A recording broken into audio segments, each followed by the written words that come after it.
Welcome to VVB 9 news channel Hyderabad. నూతన ఉస్మానియా ఆస్పత్రి నిర్మాణానికి సీఎం శంకుస్థాపన.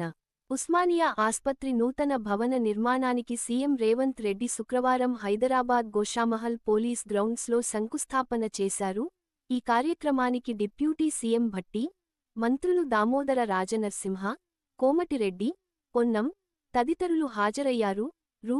2400 కోట్లతో 26.30 ఎకరాల్లో 2000 పడకలతో కొత్త ఆస్పత్రి భవనాన్ని నిర్మించేందుకు సర్కార్ శ్రీకారం చుట్టింది. నూతన వైద్యశాల ఉస్మానియా వైద్యశాల నిర్మాణ సమయే యథాశక్తి భూమి పూజ శంకుస్థాపన కర్మణి కర్తుం మమ అధికార యోగ్యతా సిద్ధిరస్తి భవంతో బ్రవంతు కర్తుం తవ అధికార యోగ్యతా సిద్ధిరస్తు. హరి ఓం భూమిర్భోం నాజ్జౌర్వరిణాంతరిక్షం మహిత్వా ఉపస్తే దేవ్యదిగ్నిమన్నాదమన్నాజ్యాయాద చలేంద్రాయ